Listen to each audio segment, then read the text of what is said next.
the MusicaNova Orchestra will present a program devoted to the idea of defying expectations. The first expectation that will be defied is in the very title of the first piece, which is called Dead Elvis.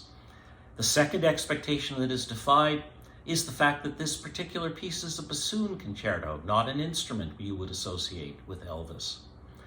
And then what you'll hear in this piece is how he takes this idea of the bassoon concerto and the idea of the conspiracy theories around Elvis and whether he is alive or dead, and transforms it into a work that is a series of variations on the famous plain chant, Dies Irae, which is the chant for the dead. You know this tune.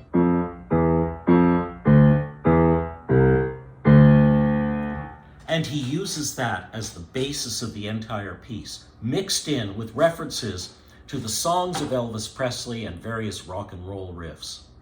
The second piece on the program is called Trois Gymnopédies, and one would think, of course, that this is the work of Erik Satie, because that is the famous work with those titles, and there's 3 of them as well. And in this case, it is the work of the composer Peggy Glanville Hicks, a very eccentric and unusual personality in her own right.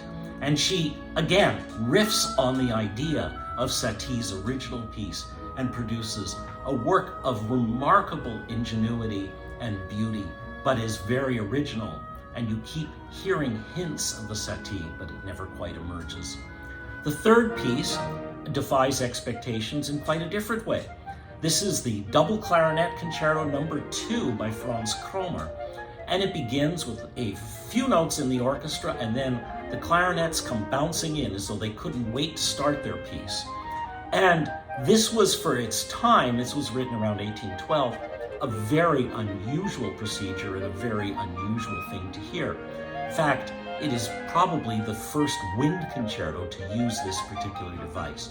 Throughout the piece, there are other surprises. The beginning of the third movement is an extraordinary exploration of the use of pizzicato in the strings against the clarinets. Never heard anything like it. It's very unusual and very interesting. And the last piece is the Haydn Symphony No. 98. Now, we all know that Haydn was the king of surprise. After all, he wrote the Surprise Symphony. And his music is full of little jokes and surprises everywhere. But in this piece, he has a surprise that I don't think anybody will anticipate. You have to wait till the end to hear it, but it is quite something.